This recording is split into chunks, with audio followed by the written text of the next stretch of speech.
4 is a big one. It is related rates, which has to do with derivatives, has to do with word problems. It's a lot of calculus stuff, but related rates as to, like when we think dy dx, but with other variables. We're going to spend today, some of this is just putting it in words, or taking the words and putting it in symbols, numbers is what I want to say here. Okay, so like this top section is translate the following to calculus notation. So how do we express that as calculus? Okay, that will be important too when we actually get to lesson 4 come Monday, setting these problems up and whatnot. Okay, so it's just all about the notation. So on example 1, the volume of a cylinder is increasing at a rate of 6 cubic feet per second. Okay, so I don't know the best way to lead you there, but think we're going to write something in terms of like dy dx. Okay, when we talk about dy dx, it's a change in y in regards to a change in x. Okay, or like when we do, I don't know, we've done some others. I'm just having a moment coming up with them. But okay, so look at this one. The volume of a cylinder is increasing at a rate of 6 cubic feet per second. So what are we talking about here? We're talking about volume, right? And what do we usually use for volume? V, yes? Yeah. And what is it doing?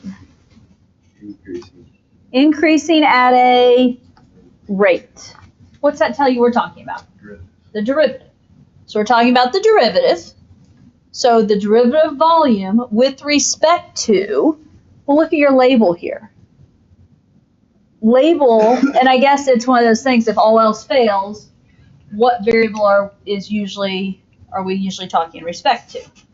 And usually things change over a period of time.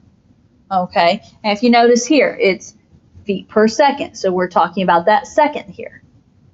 So when we talk about the change in volume over time, that is expressed as dv dt.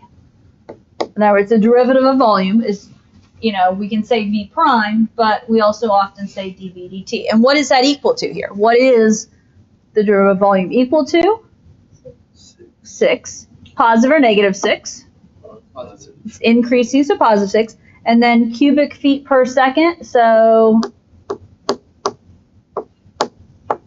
you could say feet cubed per second. I just realized I probably have it as a more official.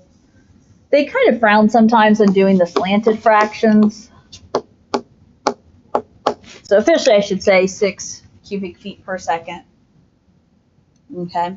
So that's the calculus notation. That's going to help us understand related rates. Okay, let's look at 2.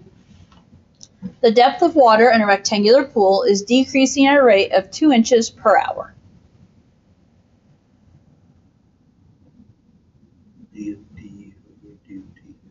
Okay. Because what are we talking about here? We're talking about the depth. What's another word for depth that we could use? Height. Can we talk about the height of water? Not that we don't. You do see dd sometimes, more in relation to like diameter, the change in diameter. But so depth of water we usually refer to as h. So if we're talking about the depth of water changing, we're talking about dh dt. And what's it going to be equal to? Negative 2 inches per hour. You guys there? Negative 2, obviously, because it was decreasing. Okay, what about 3? At rush hour, the number of vehicles going through the SunPass toll booth is increasing at a rate of 85 vehicles per hour.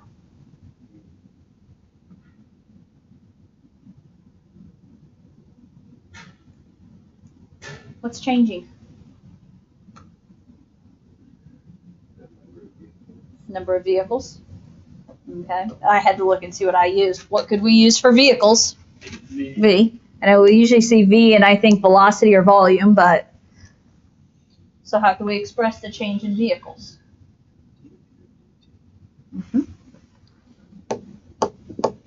dV dt, and what is that going to be equal to? Yeah, it's increasing at that rate, so it's a positive 85 vehicles per hour. Okay, again, just trying to get you comfortable with notation.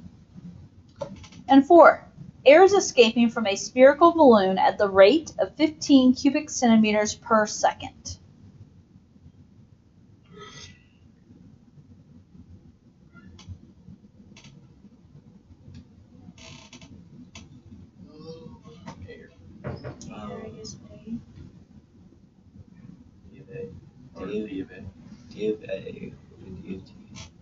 What is it that's changing though? The balloon. Oh, the balloons. Volume. And here's your hint. How do I know to think volume?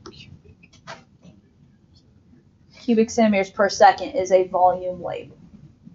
Air escaping means my balloon is growing or shrinking, which means the volume inside the balloon is changing. So when they talk about the air escaping, we're talking about the volume there. You have to look for your clues as to, okay, that this is volume. So when we talk about the change in volume with respect to time is equal to what?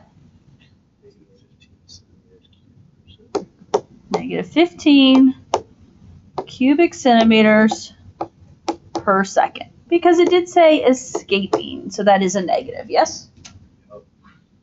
Okay. When we set up related rates problems, these are some of the pieces we're going to need to be able to pick out there. Okay? Now, in the bottom section, we'll do some of these, not all of these, but that's all right. They ask us to take the derivative with respect to time. Okay? Remember to consider which variables change with respect to time before you take the derivative. So basically, instead of saying the derivative of A is A prime, when we take the derivative with respect to time, everything is with respect to time. So first of all, like the derivative of A, it's just 1, right? But then it's like when we take the derivative of y and we say dy dx or dy dt, depending on the situation. These are all, like derivative of A is going to be dA dt. Okay? Kind of like when we do, the words just flew out of my mind. Implicit differentiation. Okay? We do implicit differentiation. And every time, when you take the derivative of an x term, that's dx dx. We don't have to worry about it. When we take the derivative of a y term, we tag on a dy dx. Same type thing here. Okay? So, when we talk about the derivative of area equals length times width. Well, on the left, what's the derivative of area going to be then? Derivative of area is just 1 with respect to time. So then we're going to say times dA dt. Any of these variables, it's going to be d of that variable over dt. Now, when we do the right, what do you notice about taking the derivative of length times width? There's multiplying. It's a product, yes? It never left. Okay? Product rule. So, I don't know which way you guys want to do this, but keep the second. Yeah. So the derivative of L would just be 1 time. Okay, I'm debating how I want to say it. Derivative of L is the 1, keeping the W, right? Yeah, But so dW over dt. no, we're keeping the W. So, okay, hold on. Derivative, so in this case, the derivative of L is 1, right? Derivative of the first, keep the second. So 1 times W, but then which term did we take the derivative of? The L. So then times a dL dt. Okay? On each of these, whenever you take the derivative, unless it's derivative of a t term, you don't have to tag on a dt. It's all with respect to time. That's related rates. Okay. With the y. Plus L